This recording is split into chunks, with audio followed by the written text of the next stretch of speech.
Shalom Bapak Ibu yang dikasih oleh Tuhan Yesus Kristus. Salam Pak. Kelihatannya semuanya segar, sehat-sehat ya. Itu yang penting. Di pagi hari ini kita akan sama-sama belajar kebenaran firman Tuhan ya. Mengenai temanya itu adalah ciri khas orang Kristen ya, atau ciri khas pengikut Kristus yang sejati ya. Sebagai pengikut-pengikut Kristus atau orang Kristen, tentu ada ciri khasnya. Ada ciri khas yang memang adalah real, yang sebenarnya ada yang bukan merupakan ciri khas Kristen sejati. Mengapa hal ini penting? Karena memang ketika pertama kali para pengikut Kristus disebut sebagai Kristen di kota Antioquia pada masa pelayanan dari Rasul Paulus, orang-orang di sekitar itu melihat cara hidupnya, melihat pendirian orang-orang yang mengikuti Yesus. Mereka melihat juga imannya, kesabaran mereka, kasih mereka, dan ketekunan mereka. Seperti yang dikatakan oleh Rasul Paulus yang tercatat di dalam 2 Timotius 3 ayat 10. Ya, dia mengatakan hal seperti itu. Itulah yang dilihat oleh orang-orang di sekitar Rasul Paulus dan dikasih oleh Tuhan Yesus Kristus. Itu sebabnya kita penting sekali mengetahui ciri khas ini dan bagaimana cara kita mencapainya agar kehidupan kita benar-benar bukan saja mencerminkan real nyata ya dalam kehidupan kita sehari-hari, dalam rumah tangga dan dimanapun kita berada.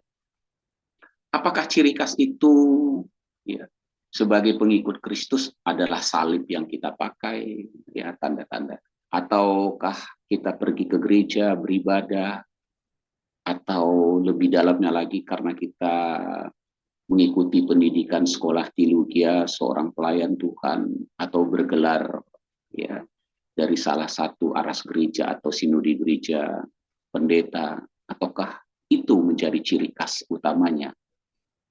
Ternyata bukan. Kira seperti itu ya, bukan. Rasul Paulus di dalam suratnya ya di dalam Roma 12 ayat 2 berkata bahwa janganlah kamu menjadi serupa dengan dunia ini, tapi berubahlah oleh pembaharuan budimu sehingga kamu mengetahui apa kehendak Allah. Kira-kira seperti itu. Apa yang menjadi kehendak Tuhan, orang Kristen itu harus tahu. Dan mereka harusnya tidak menjadi sama lagi seperti ciri-ciri orang duniawi ya di sekitar mereka. Tapi mereka memiliki ciri khas tersendiri. Nah, hal ini penting ya karena Yesus sendiri memberikan sebuah pernyataan ya, kepada saudara dan saya untuk direnungkan dengan baik. Kira-kira begitu ya, untuk bisa kita renungkan dengan baik, menjadi tolak ukur dalam kehidupan kita mengikuti Yesus. Di dalam Matius 7 ayat 21 sampai 23 secara garis besar saya hanya menyampaikan melalui forum ini bahwa Yesus berkata, bukan setiap orang yang berseru kepadaku Tuhan, Tuhan akan masuk dalam kerajaan surga. Gitu ya. Melainkan dia yang melakukan kehendak Bapakku yang di surga. Jika pernyataan ini sangat penting bagi orang Kristen, maka setiap orang Kristen harusnya memperhatikan apa sebenarnya kehendak Bapa di surga. Ayat 22 menyatakan, oh mereka datang, kami sudah bernubuat, kami sudah mengusir setan, dan lain sebagainya. Gitu ya. Tetapi Yesus berkata, ketika pada akhirnya dalam penghakiman, gitu ya, pada waktu itulah aku akan berterus terang kepada mereka dan berkata, aku tidak pernah mengenal kamu. Timbul pertanyaan kita, kenapa? Bahkan dengan tegas Yesus berkata, enyahlah daripadaku, kamu sekalian pembuat kejahatan. ternyata salah satu ciri khas yang penting dari pengikut Kristus itu yang menjadi kehendak Bapa adalah agar setiap orang yang percaya kepadanya tidak lagi berbuat hal yang jahat.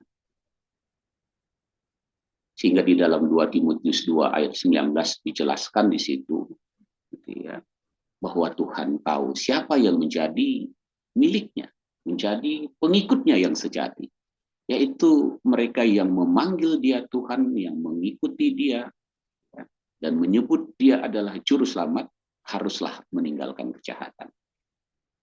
Nah, pernyataan Tuhan Yesus lebih dalam lagi. Dia menyatakan di dalam Yohanes 9 ayat 5, selama aku ada di dalam dunia, akulah terang dunia. Dan hal ini ditegaskan untuk bisa menjadi terang dunia. Yesus berkata di dalam Matius 16 ayat 24. Lalu Yesus berkata kepada murid-muridnya, setiap orang yang mau mengikut aku, ia harus menyangkal dirinya. Saya garis bawahi lagi, ia harus menyangkal dirinya, harus memikul salibnya dan mengikut Tuhan. Ini bukanlah firman Tuhan yang keras sesungguhnya. Ini adalah sebuah pernyataan dan ketentuan menjadi pengikut Kristus yang sejati. Oleh sebab itu Rasul Paulus berkata, ya, menulis dalam suratnya dalam Roma 8 ayat 29, ya bisa kita baca sampai 30, tetapi intinya kita baca ciri khas Kristen sejati itu adalah sebab semua orang yang dipilihnya dari semula, mereka juga ditentukannya dari semula. Nah, saya ulangi lagi, mereka juga ditentukannya dari semula untuk menjadi serupa dengan gambaran anaknya, supaya anaknya itu menjadi yang sulung. Jadi ciri khas Kristen yang sejati itu adalah serupa dengan gambaran Yesus Kristus. Mengapa demikian? Karena ada pernyataan daripada Rasul Paulus juga mengingatkan Timotius bahwa pada hari-hari yang terakhir ini akan banyak orang-orang Kristen yang tercatat di dalam 2 Timotius 3 ayat 1 sampai 10. Sekalipun mereka beribadah menyebut namaku sebagai Tuhan dan Juru Selamat mereka, tapi mereka adalah orang-orang yang lebih mengikuti hawa nafsunya daripada menuruti firman Allah. Mereka adalah orang-orang yang tidak berpikir panjang, orang-orang yang gampang tersinggung, tidak tahu berterima kasih dan sebagainya. Hal inilah segambar dengan apa yang dikatakan oleh Tuhan Yesus sendiri. Jika dia selama ada di dalam dunia ini adalah sebagai terang, maka dia mengatakan semua kepada para pengikutnya, kamu adalah terang dunia. Dan dari dalam gelap akan timbul terang. Itu dikatakan Rasul Paulus di dalam 2 Korintus 4. Sehingga semua para pengikut Kristus orang Kristen menjadi anak-anak terang. Dan anak-anak terang itu hanya berbuahkan kebaikan, keadilan, dan kebenaran. Ini tentu berbeda dengan orang-orang yang di luar Kristus. Kebaikan orang-orang di luar Kristus tidak setara dengan kebaikan orang-orang yang di dalam Kristus, pengikut Kristus. Begitu juga keadilan dan kebenarannya. Sebab tidak dibangun di dasar kebenaran Kristus itu sendiri. Sehingga Yesus menyatakan dengan jelas, demikianlah hendaknya terangmu bercahaya di depan orang, supaya mereka melihat perbuatanmu, melihat ciri khas Kristen sejati di dalam dirimu, ya, yaitu perbuatan yang baik dan memuliakan Bapamu di surga. Nah, Bapak Ibu dikasih oleh Tuhan Yesus Kristus, kita bisa melihat diri kita dengan baik. Nah, ciri khas Kristen sejati ini dicapai dengan adanya tujuan dan tindakan sebagai pengikut Kristus.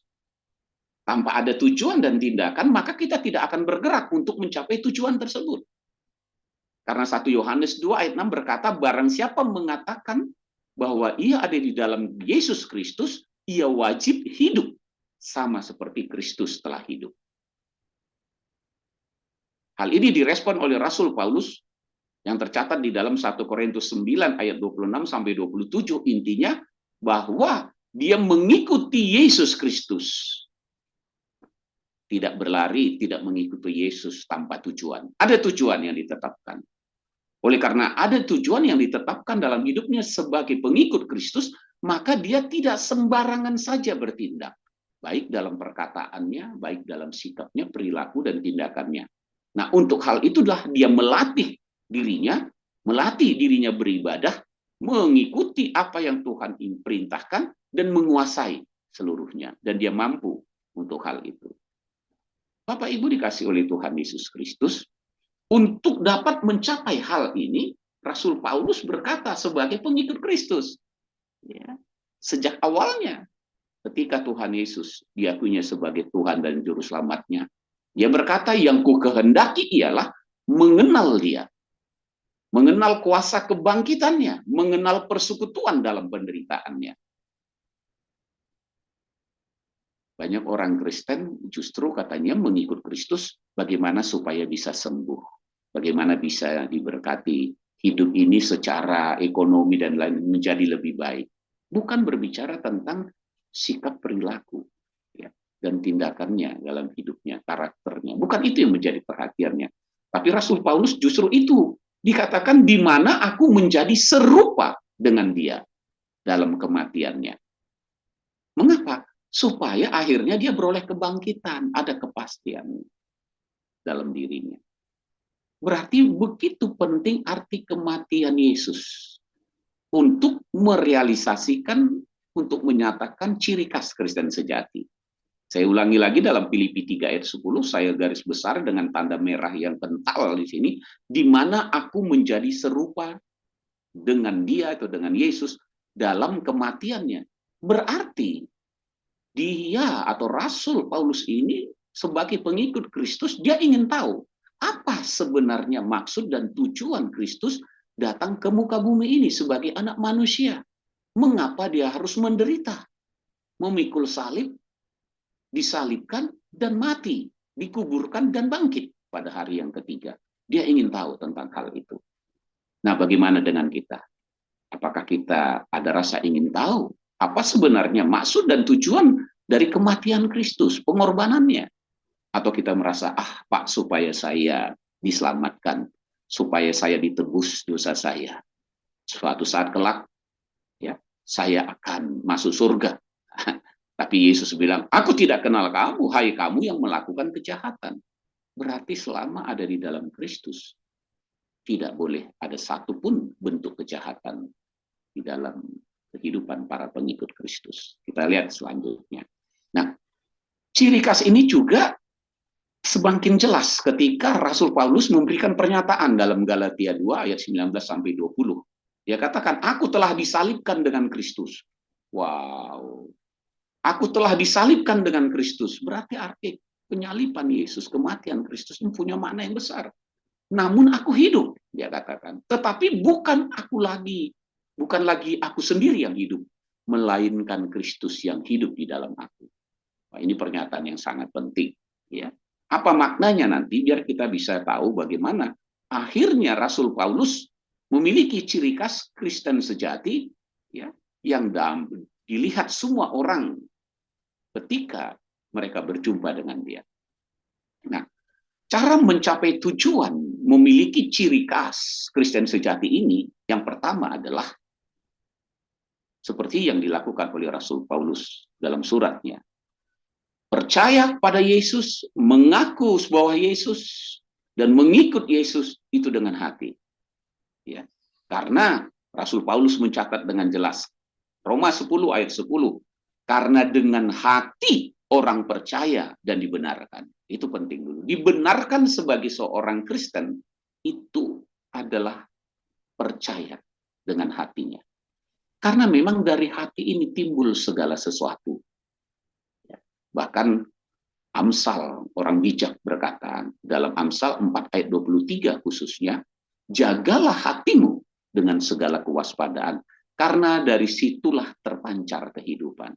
Jadi jika seseorang benar-benar percaya kepada Yesus, mengaku Yesus sebagai Tuhan dan Juru Selamatnya, dan mengikuti Yesus dengan hatinya, maka langkah ini mengantar dia untuk memiliki ciri khas kekristenan. Jika tidak, maka tidak mungkin memiliki ciri khas itu.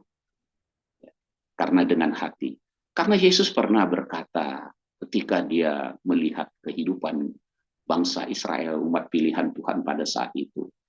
Bagaimana mereka beribadah, dia berkata, bangsa ini memuliakan aku dengan bibirnya, tapi hatinya jauh daripadaku.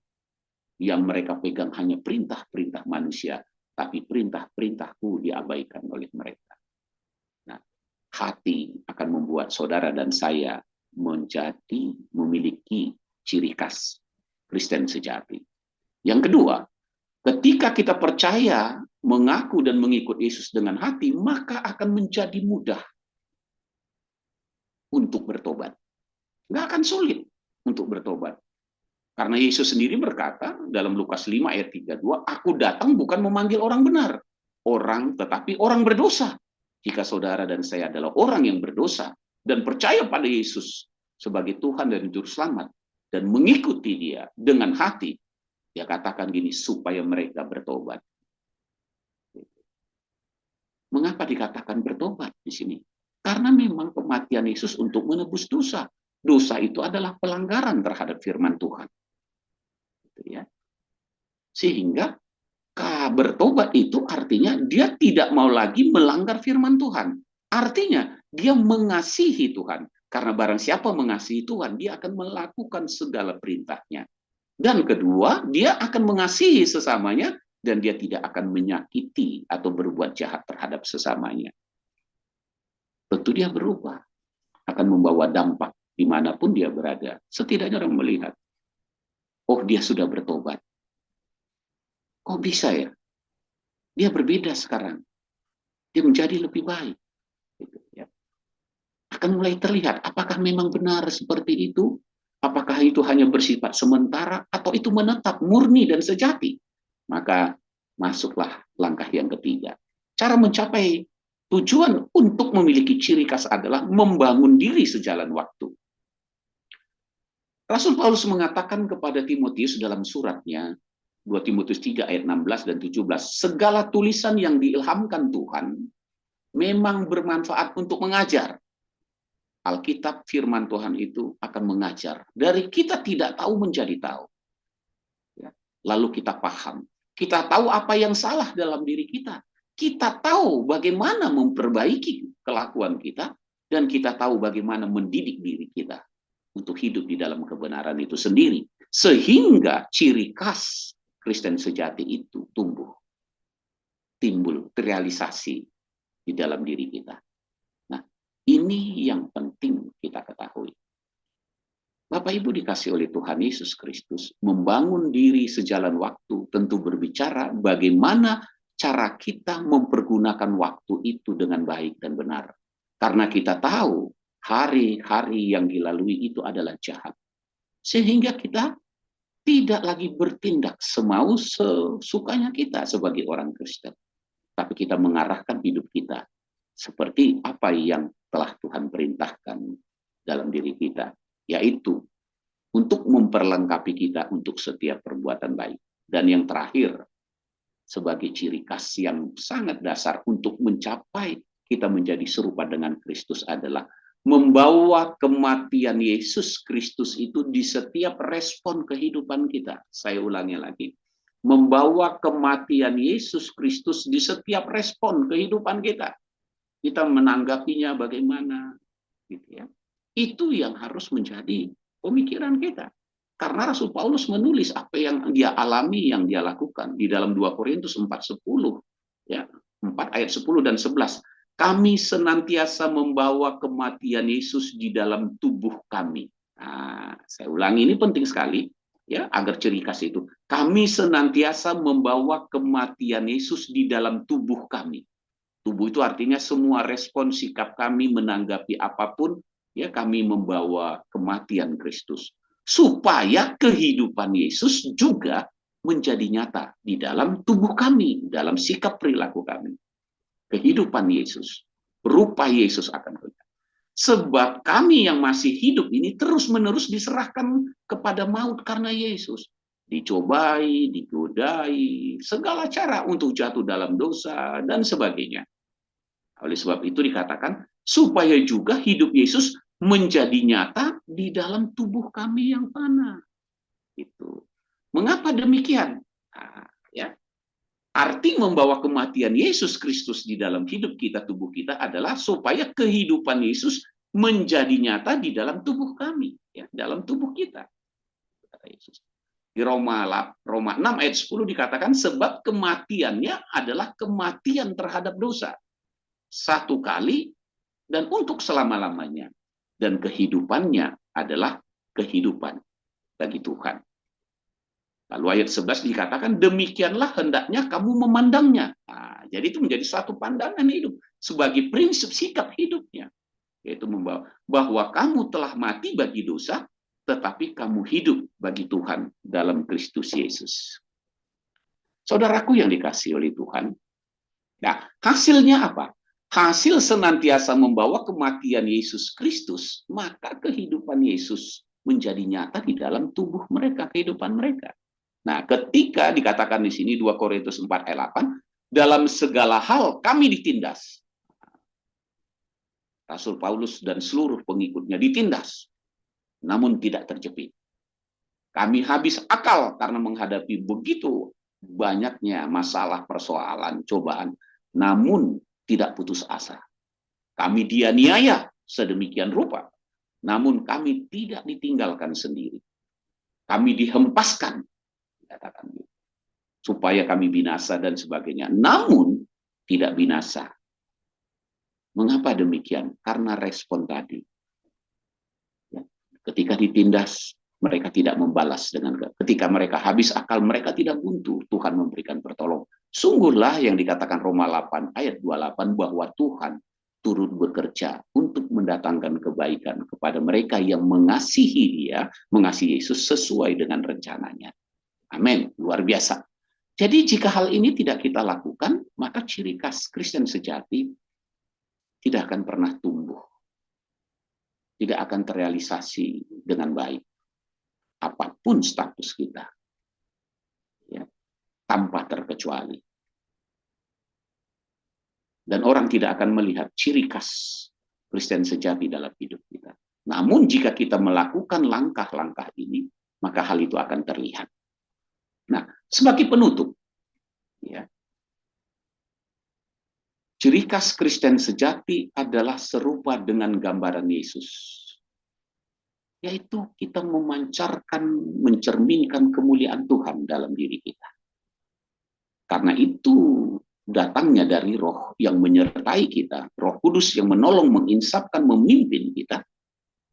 Maka ketika kita mau mengambil langkah pertama, kedua, dan ketiga, dan keempat, maka oleh pimpinan Roh Kudus dan keputusan komitmen saudara mengikut Tuhan, kita diubah menjadi serupa dengan gambarnya.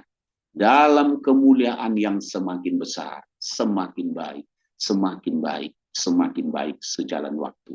Sekalipun mengalami kesulitan, sekalipun kondisi kita oleh karena usia ya, menjadi tua, renta sekalipun, atau kondisi kita mengalami sakit penyakit karena usia tua, atau apapun keadaan kita yang terus merosot, dikatakan Rasul Paulus di dalam 2 Korintus 4 ayat 16, sebab itu kami tidak tawar hati. Tetapi meskipun manusia lahiriah kami semakin merosot, namun manusia batiniah kami, batiniah ini manusia rohani, jiwa, karakter, sikap, perilaku, ya. Namun manusia batiniah kami dibaharui dari sehari ke sehari.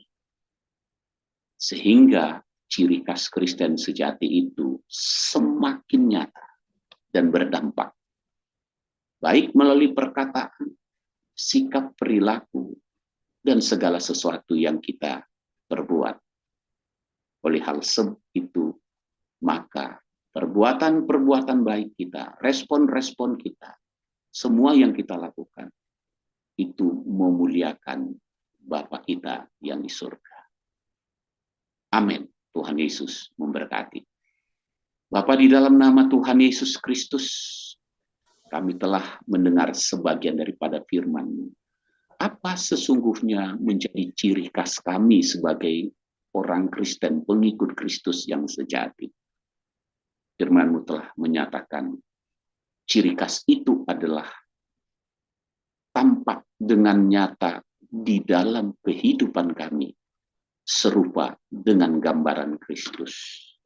Karena hal itu telah Engkau tentukan dari semula, sehingga kami mau mengikuti Engkau, percaya kepadamu, dan mengakui Engkau sebagai Tuhan dan Juru Selamat kami dengan hati kami. Dan kami menjadi mudah untuk mengambil langkah pertobatan. Dan kami bertumbuh sejalan waktu yang ada. Dan di dalam segala respon kehidupan yang sedang kami hadapi, kami senantiasa membawa kematian-Mu, pengorbanan-Mu, kasih-Mu yang sudah mengampuni segala dosa, kesalahan kami, yaitu dengan kami mengasihi Tuhan dan sesama kami, tidak membalas perbuatan-perbuatan jahat yang mereka lakukan. Tetapi kami mengalahkan kejahatan itu dengan kebaikan-kebaikan. Dan hal itu memuliakan nama-Mu di surga. Terima kasih Tuhan, biarlah Roh Kudus-Mu terus menuntun dan membimbing kami, agar kami semakin diperbaharui dari hari ke hari, untuk menyatakan bahwa Engkaulah Tuhan dan Juru Selamat umat manusia, yang memastikan kehidupan kami kelak bersama-sama dengan Engkau di dalam kerajaan-Mu, yaitu surga yang kekal. Di dalam nama Tuhan Yesus, terima kasih Bapa, terima kasih Tuhan Yesus, dan terima kasih Roh Kudus yang menolong dan memimpin kami pada pagi hari ini. Di dalam nama Tuhan Yesus, kami berdoa. Amin.